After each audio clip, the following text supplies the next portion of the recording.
Okay, so here's how you can create menus in EasyMenu. First, you need to navigate to the menus tab right here, and you will see your other menus here if you have any.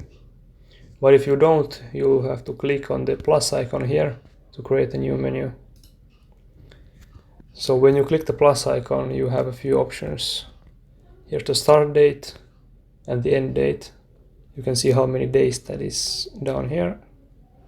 So let's create a menu for, I don't know, 5 days. And click add. So here's the edit menu view. So here you can change the recipe. Here are recipes and some symbols. There are a few default ones. So here are the recipes. You can choose from any of these. The search is here, advanced search. We looked at that in another tutorial. So let's select, for example, bean and pasta salad. Now you might be thinking, what are these random and repeat things?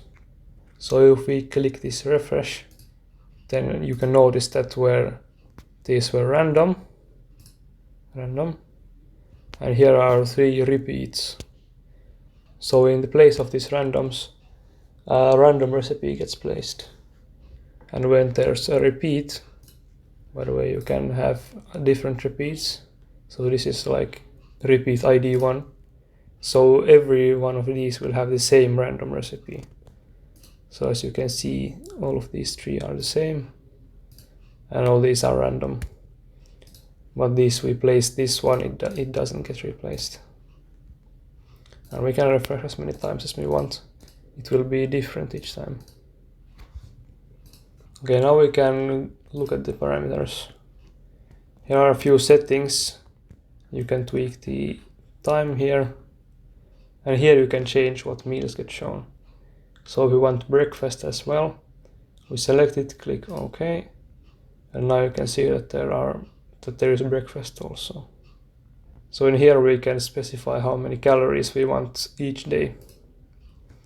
So let's say we want 3000 minimum, 4000 maximum.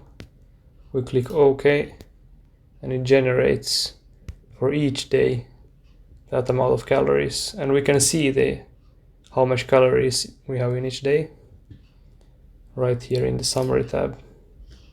Here's our calories. This is how many calories for each day.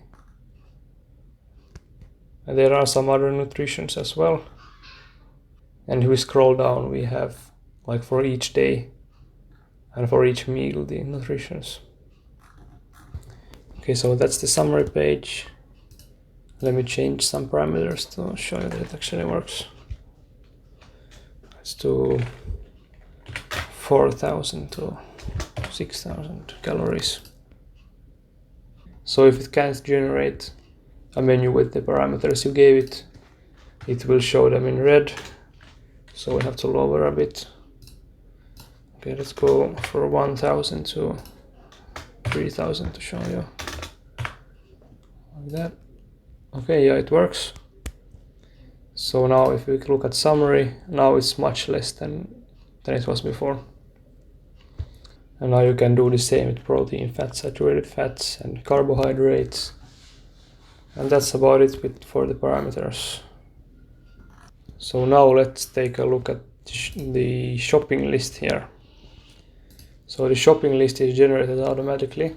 So what it does, it looks at all of the recipes and generates a shopping list for you. And here you can edit it however you like. You can put 700 grams instead of 7. So all of the ingredients are sorted by categories. So here you have beef products, baked products, and it all goes in the correct category. So when you go shopping, you can quickly find the same items that are close to each other, and you don't have to backtrack. And you can also sort these shopping lists by recipes and the name. So here's what we need for bean and pasta salad. Here are the recipes. You can sort by days also. So for Friday, I need all these ingredients. And then there's by ingredient, which is almost the same as by name. Most of the time it doesn't make difference. Now these buttons change how many serves you plan to make for each recipe. So if you plan to make one serve for each recipe, it will show you much less than if you made 4 of them. And you can, of course, delete these items if you want, and you can add different ones if you need to. So here's the cool part. You can directly shop online for this. So if I need to buy flour, I can click on this icon and it will open in the store that I have selected here. Here's a bunch of stores that you can select from. All of these are online stores, so you can order from them. So I have selected my local store, which is this. And when I want to shop for rice, I click this cart and it automatically opens a window where it's searched for the ingredient that I want, and here are a lot of options that I can choose from. This makes it very handy to shop quickly and save a lot of time. Okay, so that's it for the menu tutorial that showed all the basic things that you need to know. Feel free to email the support if you need any more help. You can find the email address on our website.